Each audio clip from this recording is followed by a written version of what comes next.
রাজধানীর বসুন্ধরা সিটি সেন্টারে দৈনিক কালের কণ্ঠের আয়োজনে চলছে বিজয় দিবস নতুন প্রত্যাশা শীর্ষক গোল টেবিল আলোচনা। আবারও আমরা সরাসরি চলে যাচ্ছি সেখানে।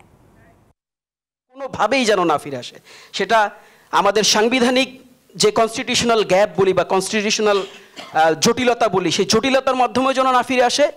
আমাদের যে সংকীর্ণতা বা আমাদের যে নিজেকে নিয়ে ভাবা, এই নিজেকে আলাদা করে ভাবনার জন্য, নিজের অ্যাডভান্টেজের জন্য যেন আমরা কোনো স্বৈরাচারিতাকে সামনের দিনে প্রশ্রয় না দেই, এটি আমাদের স্লোগান হওয়া উচিত। এই বিজয়ে ৭১ থেকে যে ২৪-এর বিজয়, এই ২৪-এর বিজয়ে আমাদের এটি বার্তা হওয়া উচিত। আপনারা দেখবেন, আমি অনেক সময় নিয়ে নিচ্ছি কিনা আমি জানি না, আপনারা দেখবেন যে বাংলাদেশে কোথায় বাংলাদেশের পরিবর্তন হয়েছে। আমি জাস্ট এই ঘটনাটি বলেই শেষ করব। বাংলাদেশের পরিবর্তনটি দেখবেন যে আমরা দেখেছি চট্টগ্রামে একজন আইনজীবীকে হত্যা করা হয়েছে। আপনারা সবাই দেখেছেন, বাংলাদেশের সব নিউজ পেপারে লিডিং নিউজ ছিল। বাংলাদেশে যে আইনজীবীকে হত্যা করা হলো, সেই আইনজীবী একজন মুসলিম আইনজীবী ছিলেন, এবং যাদের হাত দিয়ে তিনি নিহত হয়েছেন তাদের পরিচয় পেপার পত্রিকায় এসেছে, তাদের ধর্মের পরিচয় পেপার পত্রিকায় এসেছে। এটি একটি স্পষ্ট ষড়যন্ত্র ছিল বাংলাদেশের বিরুদ্ধে। আপনারা বাংলাদেশের পূর্বের দিকে যদি একটু তাকান, এ ধরনের ঘটনাকে কেন্দ্র করে বাংলাদেশে প্রচণ্ড রকম অস্থিতিশীলতা আমরা দেখি। বাংলাদেশে আমরা দেখি যে দ্বিপাক্ষিক যে সংঘর্ষ, সেগুলো আমরা এর আগে আমরা সাক্ষী হয়েছি, কিন্তু সিগনিফিক্যান্ট এত বড় একটি ঘটনা বাংলাদেশে ঘটেছে। এই ঘটনার প্রতিবাদে একজন সনাতনী ভাইয়ের ঘরও বাংলাদেশে ভাঙা হয়নি সেদিন। একজনকেও আলাদা করে অ্যাটাক করা হয়নি সেদিন, বরং প্রত্যেকটি রাজনৈতিক দল, প্রত্যেকটি আলাদা আলাদা শক্তি, আমাদের জাতীয় নাগরিক কমিটি থেকে শুরু করে অন্যান্য যতগুলো বাংলাদেশের রাজনৈতিক গণতান্ত্রিক দল রয়েছেন, তারা প্রত্যেকেই তাদের দলের কর্মীদেরকে আলাদা করে নির্দেশ দিয়েছেন, সাধারণ মানুষদেরকে আলাদা করে নির্দেশ দিয়েছেন, এবং সবাইকে শান্ত থাকতে বলেছেন যে কোনো ধরনের ষড়যন্ত্রে যেন আমরা পা না দিই। This is the beauty of Bangladesh. আমরা যে সহমর্মিতার কথা বলি, আমরা যে সহ অবস্থানের কথা বলি, from here we can start. যে সেটা বিচারের মাধ্যমে হয়তো নিশ্চিত হবে যে কারা সেখানে জড়িত ছিল, তবে আমরা কোনো ধরনের উস্কানিতে পা দিব না। আমার পাশের বাসায় যে হিন্দু ভাইটি থাকেন, যে ভিন্ন ধর্মের ভাইটি থাকেন, তার ঘর পাহারা দেওয়ার দায়িত্ব আমার, তার ঘরের সিকিউরিটি নিশ্চিত করার দায়িত্ব আমার। এই বাংলাদেশে আমি যতটুকু অধিকার পাবো, তিনি ততটুকু অধিকার পাবেন। এই অধিকার ধর্মের প্রশ্নে আলাদা হবে না, এই অধিকার ধর্মের প্রশ্নে নির্ধারিত হবে না, এই অধিকার শুধুমাত্র বাংলাদেশের পরিচয়ে নির্ধারিত হবে। এটি হচ্ছে সেই বাংলাদেশ। এই বাংলাদেশের কথাই আমরা, এই বাংলাদেশের স্বপ্নই আমরা মূলত দেখি। ধন্যবাদ সবাই। আমরা অনেক নতুন চিন্তার উদ্রেক হয় এরকম কথা শুনলাম, বিশ্লেষণ করবেন আমাদের বিজ্ঞ আলোচকবৃন্দ। এবার আমি অনুরোধ করব জনাব নাসির আলী মামুনকে দুটি কথা বলার জন্যে। বিশিষ্ট পোর্ট্রেট ফটোগ্রাফার, পৃথিবীর ৩২ জন নোবেল লরিয়েটের ছবি তোলার সৌভাগ্য তার সরাসরি হয়েছে, এবং একজন বিশিষ্ট লেখক জনাব নাসির আলী মামুন। ধন্যবাদ সকলকে। আমি ভীত সন্ত্রস্ত, কারণ আমি যাদের ছবি তুলেছি গত ৫০ বছরের বিভিন্ন জনের, তাদের চোখ আমার দিকে, তারা আমার সামনে, তারা আমার শ্রদ্ধা। আমি আপনাদের কাছ থেকে শিখেছি স্যার। ধন্যবাদ হাসান হাফিজ ভাই এবং কালের কণ্ঠ। আজকে যে বিষয়, এই বিষয়ের যাত্রা আসলে বাংলাদেশের মুক্তিযুদ্ধের ১.৫-২ বছর পর থেকে, যেইটা আমরা বলি যে ভয়ের সংস্কৃতি, স্বৈরাচারের সংস্কৃতি, তা আমি আমার ব্যক্তিগত উদাহরণ দিয়ে শুরু করব। এই যে বিজয় দিবস ভুলণ্ঠিত হবে না যদি আমরা বাংলাদেশে এই যে ৫৬,০০০ বর্গমাইল সহ এই যে আমাদের বিরাট সমুদ্র সীমা, যেটা আমি শুনেছি, ওয়েবসাইটে দেখলাম প্রায় ৪৪,০০০ বর্গমাইল, যদি তাই হয়, আমরা কিন্তু অনেকেই এটা নিয়ে রেজ করি না। এই যে এত বড় একটা গণ অভ্যুত্থান হলো, আমরা কিন্তু কেউ তীব্রভাবে আমরা উচ্চারণ করলাম না, ২-৪টা টেলিভিশন টক ছাড়া, এমনকি রাজনীতিবিদরাও উচ্চারণ করলেন না যে আমাদের সমুদ্র সীমা এখন কোথায়, এটা কি আমাদের হাতে না আমাদের নাগালের বাইরে, এবং কোন পর্যায়ে আছে। এবং চট্টগ্রাম বিশ্ববিদ্যালয়ের ওশনোগ্রাফিক ডিপার্টমেন্ট থেকে যেই ৩২০ পৃষ্ঠার প্রতিবেদন দেওয়া হয়েছিল সাবেক প্রধানমন্ত্রীকে, এটা প্রায় ১৩-১৪ বছর আগে, সেইটা কেন ছাপা হলো না, এটা এখন কোন অবস্থায় আছে আমরা দেখতে চাই, আমরা জানতে চাই। কারণ এই পূর্ণাঙ্গ বাংলাদেশ নিয়েই কিন্তু আমরা একটি সুখী, সমৃদ্ধশালী এবং পরিপূর্ণ বাংলাদেশ দেখতে চাই, নতুন প্রজন্ম দেখতে চাই। কাজেই আপনারা যারা এখানে আছেন বিজ্ঞজন, এটা নিয়ে ওই যে আওয়াজ উড়ার মতো এটা আমাদের আওয়াজ করতে হবে। তা আমার ব্যক্তিগত একটা উদাহরণ বলি, এই যে বললাম যে স্বৈরাচার কিন্তু এই গত 15-16 বছরে তৈরি হয়নি, বহু আগেই হয়েছে। যেমন আমি একটা উদাহরণ দিতে পারি, যখন রক্ষী বাহিনী যাত্রা শুরু করলো 1974 সালের 17 মার্চ জাতির পিতা বঙ্গবন্ধু শেখ মুজিবুর রহমানের জন্মদিন ছিল সেই দিন। ওই দিন মিন্টু রোডে হোম মিনিস্টারের বাড়ির সামনে জাসদ পল্টন ময়দান থেকে মিছিল করে সেখানে আসম আব্দুর রব, মেজর জলিল এবং সমস্ত নেতা নেত্রীরা ছিলেন। সেখানে একটা সমাবেশ হয়েছিল, স্মারকলিপি দেওয়া হবে, কিন্তু হঠাৎ রক্ষী বাহিনী গুলি শুরু করলো এবং অনেকে তখন রমনা পার্কে পালিয়ে গেল, দেয়াল টপকিয়ে। যারা পালাতে পারেনি তারা রাস্তায় ওখানে শুয়েছিল। আমিও ক্যামেরা নিয়ে গিয়েছিলাম সেই মিটিংয়ে এবং মিছিলের সঙ্গে আমি আসি। আমি কোনো তখন ডান বায় বুঝি না, আমি 21 বছরের একটা যুবক, আমি ঢাকা কলেজের BA ক্লাসের ছাত্র। আমার সঙ্গে ক্যামেরা ছিল এবং গুলি হলো। সেদিন 25 জন মারা গিয়েছিল এবং যেই বঙ্গবন্ধুকে আমি অত্যন্ত শ্রদ্ধা করি এখনও, তার জন্মদিনে এরকম একটি ঘটনা এবং রক্ষী বাহিনী আমাকে ধরলো। আমি বললাম যে আমি একজন সাংবাদিক, আমাকে নির্মমভাবে পেটালো এখানে এবং ধরে নিয়ে গেল পুলিশ কন্ট্রোল রুমে। সেখান থেকে রাত্রে গেলাম রমনা থানায়। রমনা থানায় আড়াইটার সময় কবি আল মাহমুদ, গণকণ্ঠের সম্পাদক, তাকেই ধরে নিয়ে আসা হলো। পরের দিন আমরা যখন যাচ্ছি কেন্দ্রীয় কারাগারে, তখন আমি বুঝলাম যে আমার তো আর কোনো ছাড়া নাই। আমার ক্যামেরাটা ছিল ওই রমনা থানার ওসির কাছে। তা আমি যেটা বলতে চাইছি, এটা অনেক বড় ঘটনা হবে যে আমার মতো একজন লোক যে কোনো রাজনীতি করতো না, সরকারের বিরুদ্ধে আজ পর্যন্ত কোনো দিন কোনো বিবৃতি দেয়নি, পক্ষে বিপক্ষে এখন পর্যন্ত না।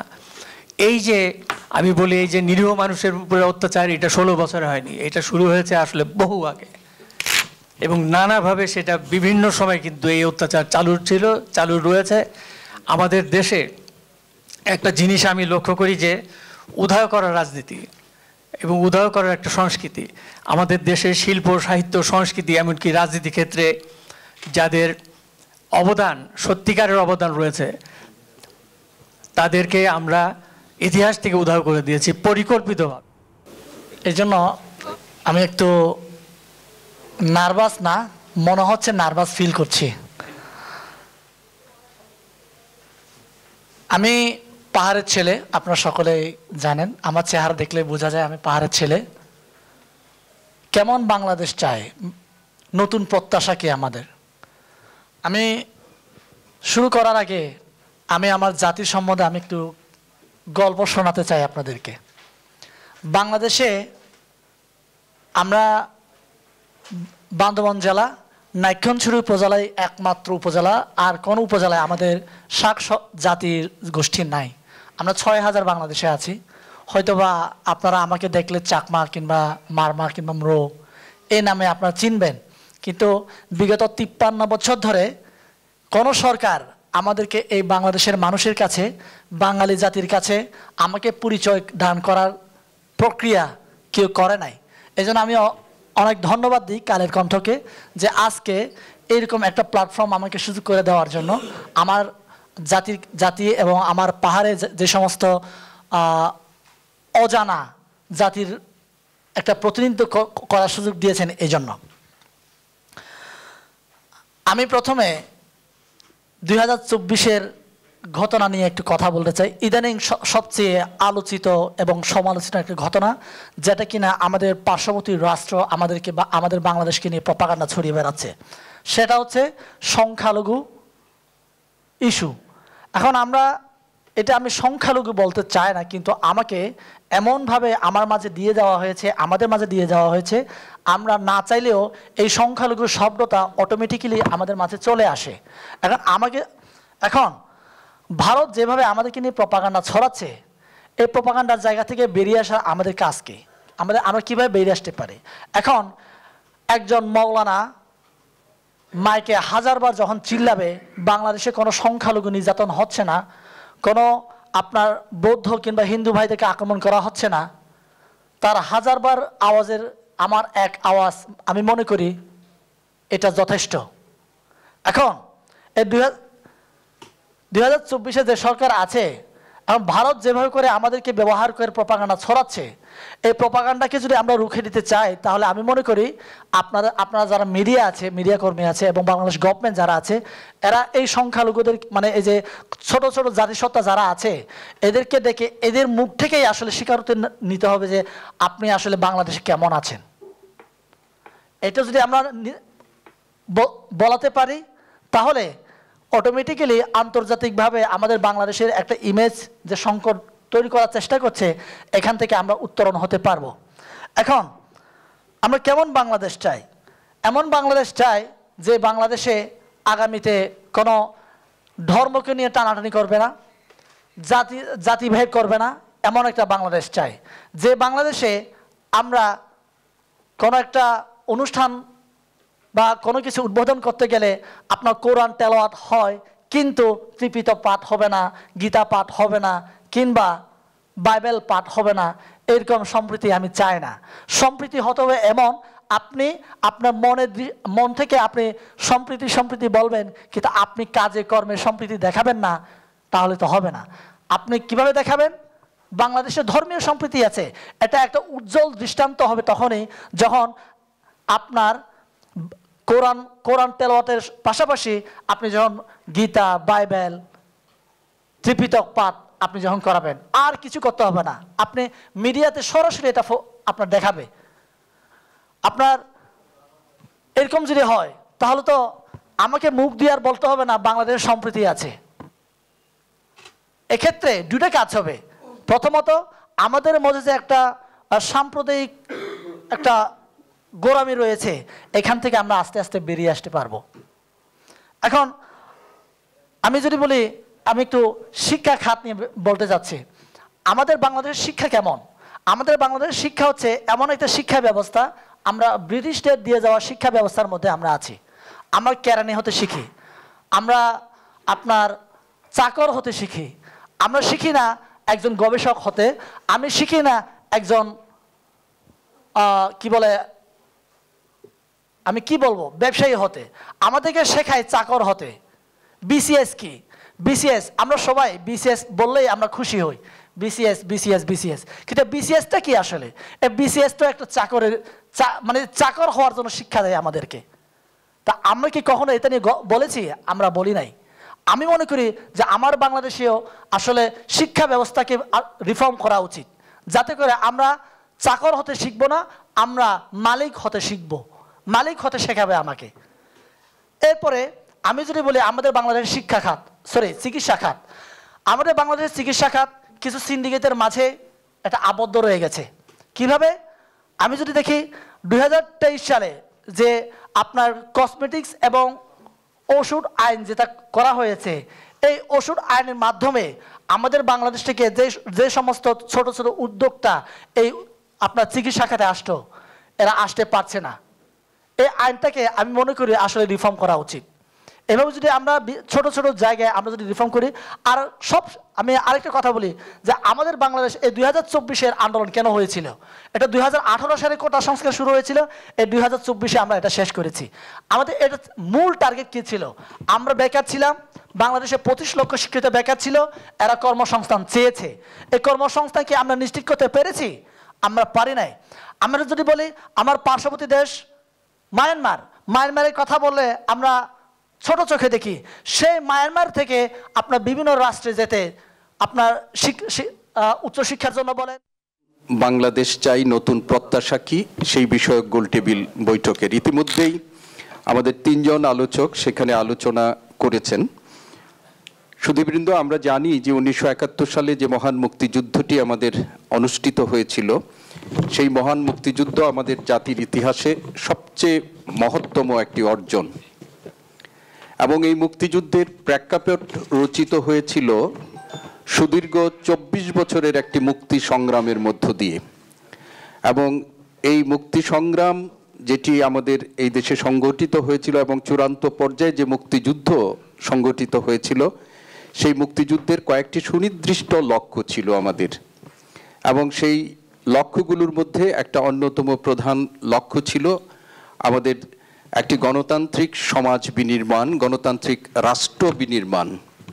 আমাদের লক্ষ্য ছিল একটি শোষণ বঞ্চনাহীন সমাজ তৈরি, যে এমন একটি দেশ যেখানে মানুষের মধ্যে কোনো অর্থনৈতিক বৈষম্য থাকবে না, সামাজিক বৈষম্য থাকবে না, থাকবে না কোনো সাংস্কৃতিক ভেদ, ধর্মের ভিত্তিতে, বর্ণের ভিত্তিতে। এই লক্ষ্য নিয়েই কিন্তু পাকিস্তানি নব্য ঔপনিবেশিক শাসক গোষ্ঠীর বিরুদ্ধে বাংলাদেশের দীর্ঘ যে মুক্তি সংগ্রাম, সেই মুক্তি সংগ্রামের চূড়ান্ত পরিণতি ছিল 1971 সালের মহান মুক্তিযুদ্ধ। মুক্তিযুদ্ধ ছিল একটা জনযুদ্ধ, এবং এই জনযুদ্ধ 16ই ডিসেম্বরের পাকিস্তানি বাহিনীর আত্মসমর্পণের মধ্য দিয়ে চূড়ান্ত বিজয় অর্জিত হয়েছিল। এবং 16ই ডিসেম্বরের এই বিজয়ের মধ্য দিয়ে বাংলাদেশ একটি স্বাধীন সার্বভৌম রাষ্ট্র হিসাবে বিশ্ব মানচিত্রে স্থান পেয়েছিল। আজকে 54 বছর পর আমরা এই কালের কণ্ঠের উদ্যোগে আজকের এই আলোচনা করছি, এবং সেই আলোচনায় আমাদের অনুষ্ঠানের শুরুতে প্রশ্ন উত্থাপন করা হয়েছে যে 54 বছর আগে আমরা যে লক্ষ্য নিয়ে আমাদের পূর্বপুরুষরা মুক্তিযুদ্ধে অংশগ্রহণ করেছিলেন, সেই মুক্তিযুদ্ধের যে লক্ষ্য এবং উদ্দেশ্য, যে বাংলাদেশের স্বপ্ন আমরা দেখেছিলাম, সেই স্বপ্ন পূরণে আমরা 54 বছরে কতটুকু সফল হয়েছি। এক কথায় যদি আমরা বলতে চাই, আমাদের যে লক্ষ্য নিয়ে 30 লক্ষ মানুষ প্রাণ দিয়েছিল, মুক্তিযুদ্ধে অংশগ্রহণ করেছিল, পঙ্গুত্ব বরণ করেছিল, আজকে 54 বছর পর যদি আমরা আত্মসমালোচনা করি, তাহলে সেই 54 বছরে আমাদের যে অর্জন, সেই অর্জনের পরিপ্রেক্ষিতে বলতে পারি যে লক্ষ্য নিয়ে যে আত্মাহুতি তারা দিয়েছিলেন, সেই লক্ষ্য অর্জনের থেকে আমরা যোজনব্যাপী দূরত্বে অবস্থান করছি। মহান মুক্তিযুদ্ধের মধ্য দিয়ে যে বাংলাদেশ আমরা পেয়েছিলাম, সেই বাংলাদেশের একটি অন্যতম লক্ষ্য যেটি আমাদের ছিল, যে গণতান্ত্রিক ব্যবস্থা আমাদের প্রতিষ্ঠিত হবে। পাকিস্তানি শাসক গোষ্ঠী সবসময় উন্নয়নের কথা বলেছেন।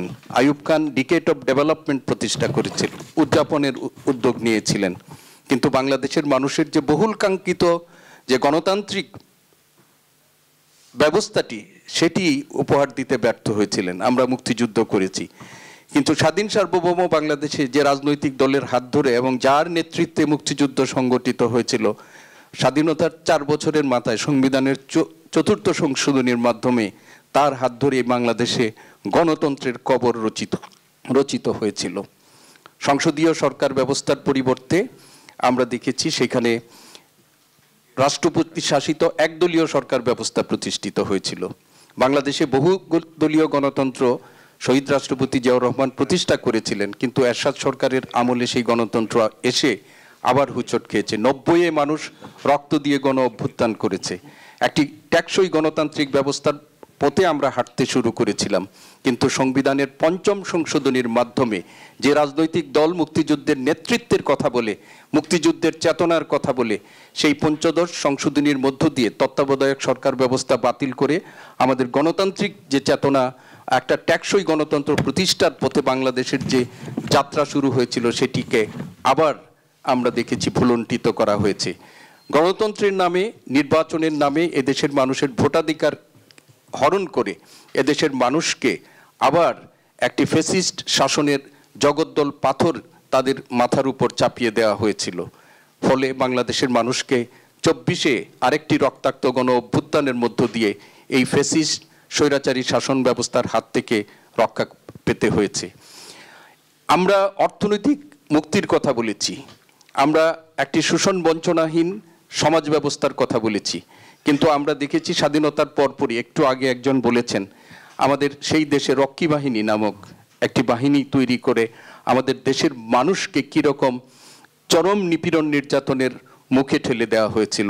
আমরা এও জানি যে 1972 থেকে 75 সালে আমাদের দেশের অর্থনৈতিক বৈষম্য এবং সেই বৈষম্য জনিত কারণে সেখানে দুর্ভিক্ষে একদল মানুষ যখন লক্ষ লক্ষ মানুষ যখন প্রাণ হারিয়েছেন, শাসক গোষ্ঠী বিত্ত বৈভবের মধ্যে নিজেদেরকে প্রতিষ্ঠিত করে বাংলাদেশের অর্থনৈতিক শোষণ বঞ্চনার সেই সুযোগ তৈরি তারা করেছিলেন।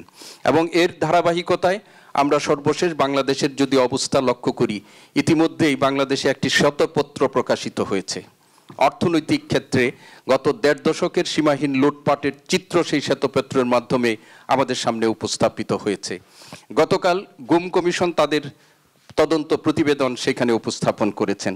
সেই গুম কমিশনের যে তদন্ত প্রতিবেদন আমাদের সামনে আংশিক আমরা যেটুকু জেনেছি, সেখানে রাষ্ট্রের সর্বোচ্চ পতিত প্রধানমন্ত্রী, যিনি গণ অভ্যুত্থানের মধ্য দিয়ে দেশ ত্যাগ করে পালিয়ে যেতে বাধ্য হয়েছেন, এই দেশের মানুষকে গুম করার ক্ষেত্রে তার সংশ্লিষ্টতার কথা গুম কমিশনের রিপোর্টে এসে গেছে। সেই যেন রক্ষী বাহিনীর এই পুনরাবৃত্তি এই বাংলাদেশে হয়েছে। আপনি বাংলাদেশের সামাজিক বিভেদের কথা আমরা যদি বলি, সেই সামাজিক বিভেদ অত্যন্ত সুকৌশলে রাজনৈতিক হাতিয়ার হিসাবে ব্যবহার করা হয়েছে। একটু আগে আমাদের ক্ষুদ্র গোষ্ঠীর একজন প্রতিনিধি বলেছেন, ধর্মের নামে, বর্ণের নামে শাসক গোষ্ঠী এবং যারা ক্ষমতা কাঠামোর মধ্যে যারা ছিলেন, তারা বাঙালি মানুষকে, বাংলার এই দেশের মানুষকে এই বিভেদ তৈরি করে রাজনৈতিক ফায়দা হাসিলের চেষ্টা করেছেন। আজকের এই বাস্তবতার মধ্যে দাঁড়িয়ে আমরা এগুলোকে বিবেচনায় নিতে হবে। আমরা যদি মনে করি যে 24-এ যে ছাত্র জনতার গণ অভ্যুত্থান হয়েছে এবং সেইখানে যে সহস্রাধিক মানুষ যে তাদের আত্মহুতি দিয়েছেন, প্রাণ বিসর্জন দিয়েছেন, সেই যে একটি বিপ্লব তৈরি হয়েছে, সেই বিপ্লবের অন্যতম লক্ষ্য ছিল এই দেশে আবার ফ্যাসিস্ট রেজিমের পরিবর্তে একটা গণতান্ত্রিক সমাজ কাঠামো তৈরি করা। বাংলাদেশ নতুন বাস্তবতায় সেই লক্ষ্য এবং উদ্দেশ্য নিয়ে এখন আমরা সামনের দিকে এগিয়ে যাচ্ছি। আমাদের শহীদের যে রক্তের ঋণ, তাদের যে রক্তের দায় আমাদের কাঁধের উপর চেপেছে, আমরা মনে করি আজকে এই যে আমাদের আগামীকাল বিজয় দিবস আমরা উদযাপন করব, সেই বিজয় দিবসের আমাদের একটা অঙ্গীকার হওয়া উচিত। এবং সেই অঙ্গীকারটি হচ্ছে আমাদের মহান মুক্তিযুদ্ধে আমরা যে গণতান্ত্রিক রাষ্ট্র এবং সমাজ প্রতিষ্ঠার স্বপ্ন দেখেছিলাম এবং যে শোষণ বৈষম্যহীন রাষ্ট্র কাঠামো এবং সমাজ বিনির্মাণের স্বপ্ন দেখেছিলাম, সেই স্বপ্ন পূরণের লক্ষ্যে আমাদের সকলকে ঐক্যবদ্ধ হয়ে কাজ করা। ইতিমধ্যেই আমাদের যারা বক্তব্য রেখেছেন তাদের মধ্যে সেই প্রত্যয় উচ্চারিত হয়েছে। আমরাও সেই প্রত্যয় ব্যক্ত করতে চাই এবং এই প্রত্যয় ব্যক্ত করে আমরা বলতে চাই, আমরা আগামী দিনে সকলে মিলে ঐক্যবদ্ধভাবে রাজনৈতিক দল থেকে শুরু করে সুশীল সমাজের প্রতিনিধি, ছাত্র প্রতিনিধি এবং অন্যান্য যারা আছি, নিজ নিজ জায়গা থেকে আমরা এমনভাবে দায়িত্ব পালন করা উচিত বাংলাদেশে যেন একটি টেকসই গণতান্ত্রিক ব্যবস্থা প্রতিষ্ঠিত হয়, মানুষ যেন তার ভোটাধিকারের মাধ্যমে তার প্রতিনিধি নির্বাচন করতে পারে এবং সেই প্রতিনিধিরা যদি মানুষের জন আকাঙ্ক্ষার পূরণ না করতে পারে, তারাই যেন আবার একটি গণ আন্দোলন নয় বরং ভোটাধিকার প্রয়োগের মাধ্যমে সেই প্রতিনিধিদেরকে ক্ষমতা থেকে বিতাড়িত করার সুযোগ যেন তাদের তৈরি হয়।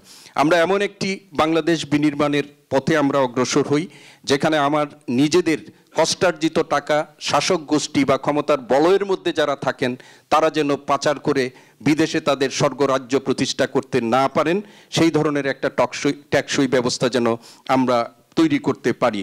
আমরা একটা মানবিক মূল্যবোধ সম্পন্ন বাংলাদেশ বিনির্মাণের কথা চিন্তা করতে চাই, যেখানে ধর্মের ভিত্তিতে, বর্ণের ভিত্তিতে বাংলাদেশি এই জনগোষ্ঠীর মধ্য দিয়ে আমাদের কোনো বিভেদ তৈরি হবে না এবং আমরা একটা সাম্য ন্যায়ভিত্তিক সমাজ আমরা যেখানে উপহার পেতে পারি। সবশেষে আমরা একটি সমৃদ্ধ বাংলাদেশের স্বপ্ন দেখি। আমরা যে মুক্তিযুদ্ধের মধ্য দিয়ে যে স্বাধীন সার্বভৌম রাষ্ট্র প্রতিষ্ঠিত হয়েছে, সেই স্বাধীন সার্বভৌম রাষ্ট্রের স্বাধীনতা এবং সার্বভৌমত্ব রক্ষার আমরা অঙ্গীকার করতে চাই এবং কেউ যেন আমাদের স্বাধীনতা সার্বভৌমত্বের প্রতি কোনো রকমের ভ্রুকুটি প্রদর্শন করতে না পারে, সেই ব্যাপারে আমরা সজাগ থাকতে চাই এবং প্রতিবেশী হিসাব, রাষ্ট্র হিসাবে আমাদের অভ্যন্তরীণ ব্যাপারে যেন কেউ নাক গলাতে না পারে, সেই ব্যাপারেও আমরা সজাগ থাকতে চাই।